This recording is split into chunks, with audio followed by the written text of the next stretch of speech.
আমাদের আরও কিছু বিষয় নিয়ে আমরা বিশেষভাবে গুরুত্ব দিতে চাই। সেগুলো নিয়ে কথা বলবে আমাদের প্যানেলের মানবাধিকার এবং আইন বিষয়ক সম্পাদক নুসরাত জাহান নিশু, আইন বিভাগ 19-20 সেশন, কুয়েত মৈত্রী হল। তুমি কথা বল, মাঝখানে চলে যাবো।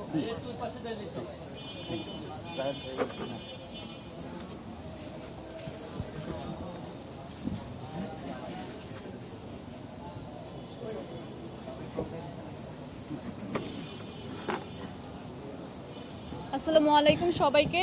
উমামা আপা অলরেডি হচ্ছে আমাদের দুইটা খুবই যে কনসার্নের জায়গা ছিল সেগুলো নিয়ে কথা বলেছে। আমি দুই একটা জিনিস হচ্ছে আরও অ্যাড করব এখানে। আমরা ইতিমধ্যে হচ্ছে এই সাজেশন দিয়েছি যে কুয়েত মৈত্রী হল থেকে শুরু করে বাকি কিছু হল, মানে যে হলের ক্ষেত্রে ভোট কেন্দ্রগুলো হলের কাছাকাছি করতে। এখন এই জায়গাটাতে নিরাপত্তাটা আসলে আমাদের একটা ইস্যু হয়ে দাঁড়ায়, যেহেতু কুয়েত মৈত্রী হল, সমাজ কল্যাণ ইনস্টিটিউট, এই জায়গাগুলো আমাদের মূল ক্যাম্পাস থেকে কিছুটা বাহিরে। তো এই জায়গাগুলোতে ভোট যদি সেইখানে হয় বা বিশ্ববিদ্যালয়ের প্রশাসন যদি এই জিনিসগুলো হচ্ছে বিবেচনায় নিয়ে ওইখানে হচ্ছে কেন্দ্র স্থাপন করে, তাহলে ভোট হওয়ার পরে সেগুলো যদি মূল ক্যাম্পাসে নিরাপত্তার সহিত নিয়ে আসা যায়, বা বিশ্ববিদ্যালয় হচ্ছে নির্বাচনের দিন পুরো ক্যাম্পাসকে যাতে একটা ব্যালট বক্সগুলো নিরাপদে নিয়ে আসা যায় এবং পুরো ক্যাম্পাসকে যাতে একটা নিরাপত্তার মানে বহিরাগত মুক্ত এবং হচ্ছে নিরাপদ একটা ক্যাম্পাসে পরিণত করতে পারে, সেই ব্যাপারে প্রশাসনের সিকিউরিটি ইস্যুগুলো নিয়ে যে কর্মপরিকল্পনা আছে সেটা নিয়ে প্রশাসনকে নতুন করে ভাবতে হবে, আমাদের কাছে সেটা মনে হয়। এবং প্রশাসন যে কর্মপরিকল্পনা নিয়ে আগাচ্ছে সেটা আমাদেরকে জানাতে হবে। এটা একটা জিনিস আমাদের সিকিউরিটি ইস্যু নিয়ে ছিল। আরেকটা জিনিস হচ্ছে নির্বাচনের দিন আমরা জানি যে ঢাকা বিশ্ববিদ্যালয়ের যে বাসগুলো আছে সেগুলো নির্ধারিত একটা ট্রিপে হচ্ছে চলাফেরা করে।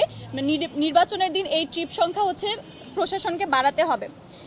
একটা খুবই কনসার্নের জিনিস আমরা হচ্ছে ডাকসুকে কেন্দ্র করে এখন দেখতে পাচ্ছি যে আমাদের যারা নারী শিক্ষার্থী আছে, নারী প্রার্থী বলুন বা যে কোনো প্রার্থী নির্বাচনের, তাদেরকে বিভিন্ন ধরনের সাইবার বুলিং বা হ্যারাসমেন্টের শিকার অনলাইনে হতে হচ্ছে। বিশ্ববিদ্যালয় প্রশাসনের এই ব্যাপারে আমরা কোনো শক্ত অবস্থান আসলে দেখতে পাচ্ছি না। ঢাকা মেট্রোপলিটন সাইবার ইউনিটের সাথে যোগাযোগ করে বিশ্ববিদ্যালয়ের প্রশাসনকে এই ধরনের হ্যারাসমেন্টগুলো রুখতে যথাযথ ব্যবস্থা নিতে হবে। আরেকটা জিনিস আমরা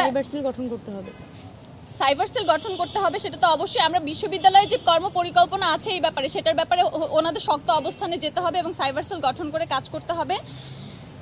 তারপরে আমাদের আরেকটা জিনিস আছে, সেটা হচ্ছে নির্বাচনী প্রচারণার ক্ষেত্রে আমরা দেখতে পাচ্ছি অনেক প্যানেল থেকে এবং অনেক স্বতন্ত্র প্রার্থী এবং অনেক প্যানেলের প্রার্থী আমরা দেখতে পাচ্ছি আচরণবিধি ভঙ্গ করছেন। ওনাদের ব্যাপারে বিশ্ববিদ্যালয় প্রশাসনের কোনো শক্ত অবস্থান আমরা এখন পর্যন্ত দেখতে পাইনি। যদিও আমাদের হচ্ছে নির্বাচনী যে নিয়ম নীতির কথা বিশ্ববিদ্যালয় প্রশাসন বলেছে, সেখানে আমরা দেখেছি যে ওনারা বলেছেন যে এই ধরনের আচরণবিধি যারা লঙ্ঘন করবেন তাদের বিরুদ্ধে যথাযথ ব্যবস্থা নেওয়া হবে। এই ব্যাপারে আমরা প্রশাসনের দৃষ্টি আকর্ষণ করছি, কারণ প্রচারণার ক্ষেত্রে সেই ক্ষেত্রে ভিন্ন ভিন্ন প্যানেলগুলো হচ্ছে যে ফেয়ার একটা প্রচারণার প্লেস বা জায়গা আসলে খুঁজে পাচ্ছে না। এবং নির্বাচনের দিন যেহেতু ঢাকা বিশ্ববিদ্যালয় এরিয়াতে অধিক পরিমাণে শিক্ষার্থী আসবে, একটা ভিড় হবে, সেই ক্ষেত্রে ডিফারেন্ট বুথগুলোতে পর্যাপ্ত পরিমাণ পানি, স্যানিটেশনের ব্যবস্থা এবং মেডিকেল টিম রাখার জন্য আমরা হচ্ছে বিশ্ববিদ্যালয় প্রশাসনকে অনুরোধ করব।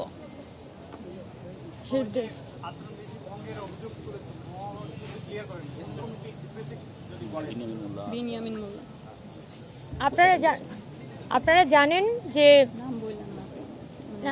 জানেন যে আমাদের মনোনয়নপত্র দাখিল করা এবং সময় ছিল আসলে 20 আগস্ট পর্যন্ত।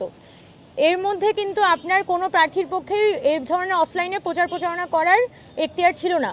তবে আমরা যেটা খেয়াল করেছি যে বিভিন্ন প্রার্থী তারা হলগুলোর সামনে বড় বড় ব্যানার টাঙিয়ে তাদের যে নির্বাচনী প্রচারণা সেটা এখনো পর্যন্ত করে যাচ্ছেন। আবার অনেক প্রার্থীদেরকে আমরা দেখেছিলাম যে তারা যেখান থেকে হচ্ছে মনোনয়ন ফর্ম তুলতে হয় সেখানে তারা মিছিল নিয়ে, হাততালি দিয়ে, স্লোগান দিয়ে কিন্তু তারা মনোনয়ন ফর্ম উত্তোলন করেছেন এবং বিশ্ববিদ্যালয় কর্তৃপক্ষ নির্বাক দর্শকের মতো সেখানে দাঁড়িয়েছিল। এবং এখনো পর্যন্ত আমরা দেখিনি যে বিশ্ববিদ্যালয় প্রশাসন বিশেষ কোনো উদ্যোগ গ্রহণ করেছে। আজকে প্রশাসনের পক্ষ থেকে, একটি নির্বাচন কমিশনের পক্ষ থেকে একটি প্রেস বিজ্ঞপ্তি, একটি নির্দেশিকা দেওয়া হয়েছে।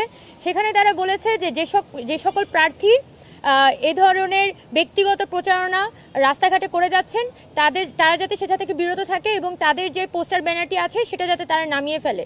কিন্তু আজকে আমি কবি সুফিয়া কামাল হলের সামনেও দেখেছিলাম যে এতদিন পর্যন্ত যে ব্যানারগুলো ছিল আমাদের হলের সামনে এখনো পর্যন্ত কিন্তু সেগুলো আছে এবং প্রার্থীরা কিন্তু তাদের ওই ব্যানারগুলো এখনো পর্যন্ত সরায়নি।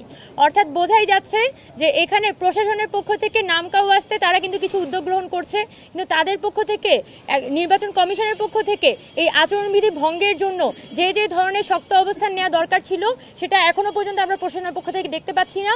ফলাফল হিসেবে আমরা এই স্বতন্ত্র শিক্ষার্থী ঐক্যের পক্ষ থেকে আমরা আশঙ্কা করছি যে এখানে নির্বাচনের দিন প্রশাসনের এই ধরনের উদাসীনতার কারণে নির্বাচনের দিন এখানে লাইন জ্যামিং থেকে শুরু করে ভোট কেন্দ্রে বিভিন্ন ধরনের বিশৃঙ্খলা তৈরি হওয়ার সম্ভাবনা আছে। আমরা বারবার কর্তৃপক্ষের দৃষ্টি আকর্ষণ করছি যে আমরা চাই একটি সুষ্ঠু অংশগ্রহণমূলক এবং নিরপেক্ষ নির্বাচন যাতে এই ডাকসু নির্বাচনের মধ্য দিয়ে আমরা উদাহরণ হিসেবে তুলে ধরতে পারি। সেই জায়গায় যদি আমরা প্রশাসনের এই ধরনের নমনীয় আচরণ দেখি সেটা আমাদের জন্য আমাদেরকে অত্যন্ত আশাহত করে। আমরা আশা করব আরও অনেকগুলো প্যানেল তারা কিন্তু বারবার বলছেন, আমরা সবাই বলছি এই ধরনের নির্বাচনী আচরণবিধি ভঙ্গের বিষয়গুলো প্রশাসন যদি এখানে শক্ত অবস্থান না নেয় তাহলে আমরা আমাদের স্বতন্ত্র শিক্ষার্থী ঐক্যের পক্ষ থেকে প্রশাসনকে এই বিষয়ে বিশেষভাবে কমপ্লেইন জানাতে এবং সরাসরি একটা ব্যবস্থা গ্রহণ করতে বাধ্য থাকবো।